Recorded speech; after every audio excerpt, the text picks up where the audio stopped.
নমস্কার, আপনারা দেখছেন এখন দাসপুর বার্তা। ড্রাগের নেশা সর্বনাশা বার্তায় বিশ্ব অ্যান্টি ড্রাগ ডে উদযাপন গৌড়ায়।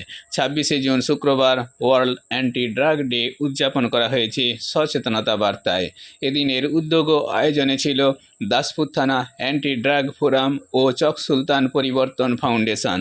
স্বাগত বক্তব্যে ফোরামের সম্পাদক অবসরপ্রাপ্ত প্রধান শিক্ষক দুর্গাপদ ঘাঁটি উপস্থিত সবাইকে অভিনন্দন জানিয়ে মানব সমাজের সুস্থ ও সার্বিক বিকাশে মাদক আসক্তির কুফল উল্লেখে প্রশাসন সহ সকল স্তরের মানুষের সহযোগিতা কামনা করেছেন।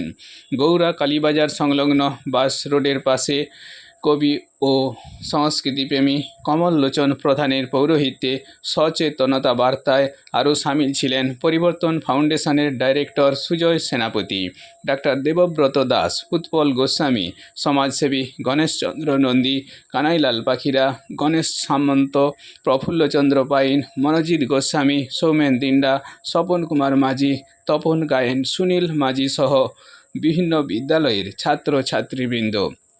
বক্তাগণের বক্তব্যে ড্রাগের নেশা সর্বনাশা, ড্রাগ ঘাতক বার্তায় এ থেকে সরকারি কোষাগারে আয় অপেক্ষা চিকিৎসা ও ক্ষয়ক্ষতি সম্পর্কিত বিপুল ব্যয়ের বিষয় উল্লেখ করে গঠনমূলক সমালোচনা উঠে এসেছে। এই সভা সঞ্চালনায় ছিলেন ফোরামের সম্পাদক দুর্গাপদ ঘাঁটি। গৌড়া থেকে রিপোর্টে Shyamsundar Dolui. Like and follow with subscribe এখন দাসপুর বার্তা। এই দাসপুর বার্তায় যুক্ত হন, আলোর পথে এগিয়ে চলুন। বাহারে ভদ্রলোক, তোদের লাল টক টক চোখ, তারা পিঠে ঘুরতে গেছিস, কত রকম ফুর্তি পেয়েছিস, মাতাল হয়ে গাল দিছিস, মান ইজ্জত ধুলাইন দিছিস, তখন গন্ধ লাই। আমরা ডিংটা করি, তোরা মদ খাই। আমরা যখন ধান কাটতে যাই শনিবারে রবিবারে তোদের দেখা পাই। ও কপালে লাই টিপ পড়েছিস, বেশ করেছিস, মদ খাইছ, বেশ করেছ, কিন্তু মানুষ থাকো, তোদের একটা জানোয়ারের মতো দশা হয়েছে কেনে?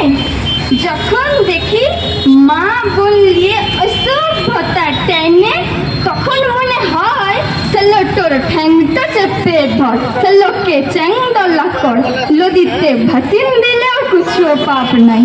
তোরা ডিম টক করিস, আমরা মদ টক খাই। মদ খাওয়া তো ভালো লয়, মদ খাওয়া তো ভালো লয়, ওটাও মেনে নিচ্ছি।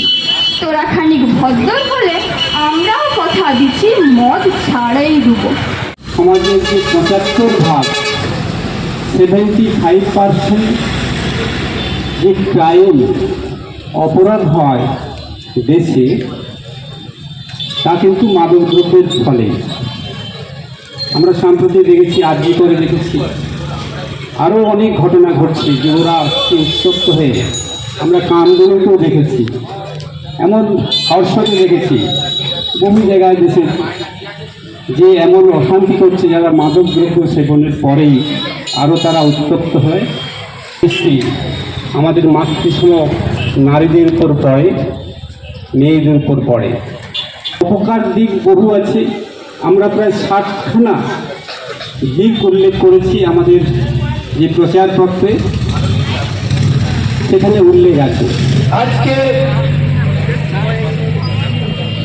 আমাদের এলাকার বা পশ্চিমবঙ্গের সমস্ত ক্লাব সংগঠন, সমাজসেবামূলক প্রতিষ্ঠান সবাই কিন্তু উদ্যোগ নেওয়ার কথা।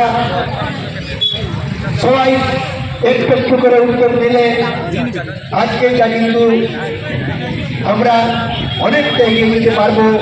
স্বার্থ সিদ্ধির জন্য এই মাদককে ব্যবহার করে অসংখ্য তরুণ প্রজন্মের যারা যুব সমাজ, তাদের জীবনকে ধ্বংসের পথে ঠেলে দিয়েছিল। আমাদেরই সামনে একজন তরুণ উৎপল গোস্বামী, যাকে আমরা দেখেছি 5 বছর আগে, 4 বছর আগে কি ভয়ঙ্কর বিপদের সম্মুখীন হয়ে গিয়েছিল, তার জীবনটা হয়ে গিয়েছিল একটা দুঃসহ। আজকে সেই জায়গা থেকে তার চেতনা বৃদ্ধি করে অ্যান্টি ড্রাগ অ্যাকশন কমিটি সহ বিভিন্ন মানুষের পরামর্শ সহযোগিতায় সে আজকে একজন সুস্থ সচেতন নাগরিক হিসাবে এই সভায় উপস্থিত হয়েছেন। আনন্দ করার জন্য রাত্রিরে একটু মদ খাওয়া। আমাদের কিছু এটা জানা আছে যে বাবাকে বাচ্চারা হিরো ভাবে, বাবাকে দেখে বড় হয়। আমার এটাই সবচেয়ে বড় কথা, যে এটাই কিন্তু বড় সমস্যার মূল কারণ হয়ে দাঁড়াচ্ছে। একটা যেন ফ্যাশন হয়ে দাঁড়িয়েছে অ্যালকোহল কনজিউম করা। অ্যালকোহল না খেলে স্ট্যাটাসে ওঠা যায় না, অ্যালকোহল না খেলে সমাজে মেশা যায় না, অ্যালকোহল না খেলে আমার বড়লোকিপানা দেখানো যায় না। এটা একটা খুব বাজেভাবে আমি কথাটা বললাম, এই কারণ যে কাজ করতে করতে দেখেছি যে ঘর থেকেই ছেলেকে তৈরি করা হয় সে কেমনভাবে চলবে। ম্যাক্সিমাম কেসেসে দেখেছি আমি যে ছেলেটা নৈতিকতা হারিয়ে ফেলে। প্রথম শব্দ হচ্ছে সে অনেক ছোট থেকে মিথ্যে কথা বলা শুরু করে। তারপরে আচরণ, রাস্তাঘাটে চলতে যেমন দেখতে পাই, ভাষার কোনো তাদের কাছে মাপকাঠি নেই, যৎসেতাইভাবে উল্টো পাল্টা কথাবার্তা ব্যবহার করা, গুণীজনদের বা বড়জনদের সম্মান থেকে সরে যাওয়া একদিনে কিন্তু একবারে ঘটে না। যেটা বলে নৈতিকতার পথ থেকে আস্তে আস্তে সরতে এমন একটা অনৈতিক পথে ঢুকে যায়, সেখান থেকে তখনই ঘটে একটা কিছু মিসইউজ বা অ্যাবিউজ, যেটা নেশা করা। আর সেটা তার পরিণতি কিন্তু খুব ভয়ঙ্কর। মাধ্যমিক শেষ, তারপর থেকে কিন্তু শুরুটা হচ্ছে কিন্তু আমাদের যে কোনো রকমের পার্টি হোক, কিছু একটু আনন্দ হোক বা কাউকে রাগ করে কিছু করা হোক, যাই হোক না কেন, সেই স্পেস এসে আছে কিন্তু মানে ওখান থেকে মুক্ত পাওয়ার একটাই উপায় যে একটু চলো তো মানে ড্রিঙ্ক করে নিই, নেশা করে নিই। সেই জায়গাতেই কিন্তু আমাদেরকে বেরিয়ে আসতে হবে। প্রত্যেকটা বাবা মাকে আমি বলবো, গার্জেনদেরকে বলবো, সেই জায়গা থেকে প্রত্যেককে একটু করে সচেতন করাতে।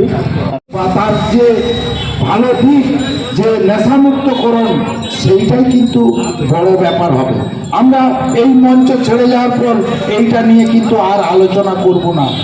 আমি মনে করি আমরা যে গ্রামের মানুষ, সেই গ্রামে মেয়েদেরকে ডেকে নিয়ে প্রথম অন্তত পক্ষে যদি 3 মাসে একটা করে সভা করতে পারি এবং ঘর থেকে শুরু হলে তবেই কিন্তু এর প্রকৃত এফেক্টটা পড়বে। চায়ের দোকানে বসলেও সেখানে তার বিরুদ্ধে আমরা আলোচনা চালাবো। সেই সাথে আমরা হাতে চাঁদ দেওয়ার মতো আমরা একটা জিনিস পেয়েছি, পরিবর্তন ফাউন্ডেশনকে।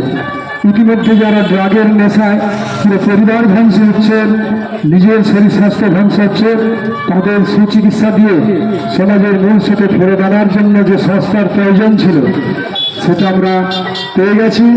তাই আমি আশা করব আমরা যৌথ উদ্যোগে ঠিক এমনিভাবে আমরা স্কুলে ক্লাবে গ্রামে গঞ্জে, বিশেষ করে মায়েদের কাছে আমাদের এই ড্রাগের বিরুদ্ধে আমাদের যে আন্দোলন আমরা চালিয়ে যাব।